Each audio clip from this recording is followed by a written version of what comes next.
Mga pina sa ta guys. Oy. Nagpaling ko kuris payag kay init sud ay. Init.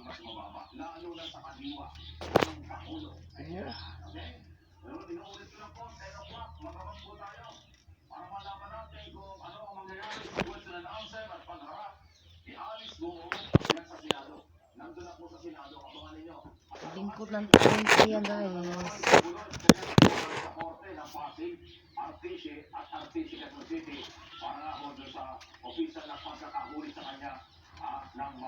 Naan ko labunon guys. Walang di ko manglaba.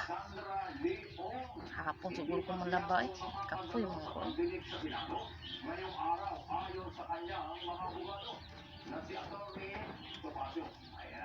Kapoy.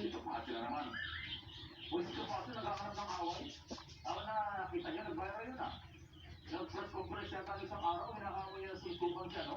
Si Congressman Fernandez, ang baba ng level ng usapan, ha? Gusto niyo makipagsabi niya, kayo, kaya kayo nasa kongreso kayo. Meron kayong immunity, meron kayong karapatan dyan. Lumabas kayo ng kongreso. Doon tayo makikita at makikita.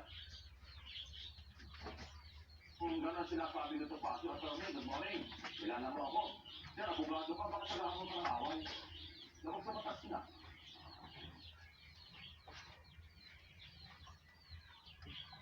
Nakikipag-away na. Matindi. Nag-viral yun. Hinahamon na niya. Lumabas kayo, mga congressman. Palabas tayo magkita. Wow. Tumapang na situpasyo ngayon, ha? Diba, ha? Attorney, good morning. Anong nangyari sa'yo?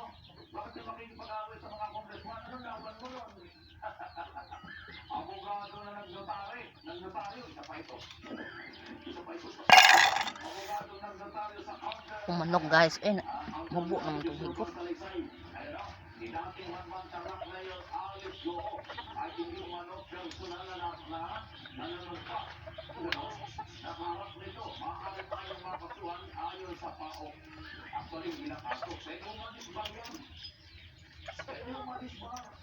Pwede matanggal ng lisensya ng abogado na nag-notary sa mga dokumentong hindi pinanumpan.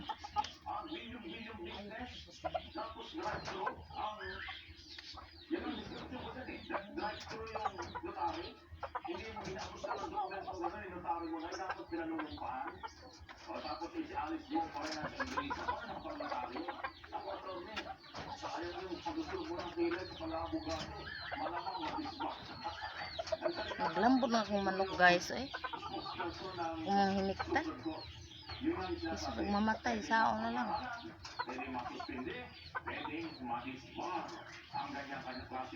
Ang gitara ang higop ng manok.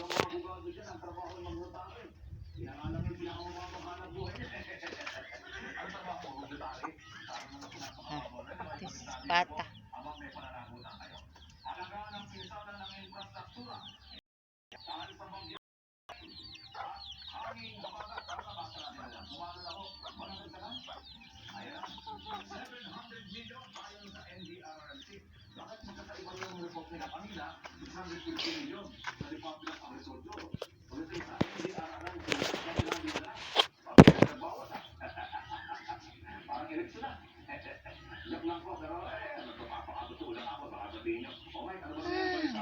Uy. Sabi kanina, kababalita ko lang, 650 sa agrikultura eh.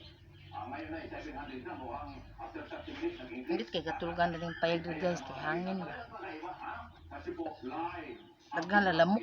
Kaya talagang updated ho ang ibig sabihin niya. Lalawigan ng Bohol, ayan. Isinailalim na po sa state of calamity dahil nga sa tumataas na kaso ng dengue. Uy, mga mga taga Bohol, kapit-bahay lang yan ang Cebu. Pati pala dyan, maraming dengue, maraming pa namang ano. Maraming turista dyan. Kasi yung chocolate, di ba may swimming pool na? Di ba yung bundok na bundok, ang mga bundok-bundok dyan, may swimming pool na? Maraming turista, ingat kayo. Kahit sa bundok, may dengue. Tumataas daw po ang kaso ng dengue sa Sus Bohol. balay guys, kay Maraming siguro turista dyan. magsulod ko itong Kasi nga yung bundok ay nagkaroon ng swimming pool. tubig sa termos. Kontrobersal na nakaraang mga buwan, nakalimutan na. Okay, bye bye. Nakalimutan.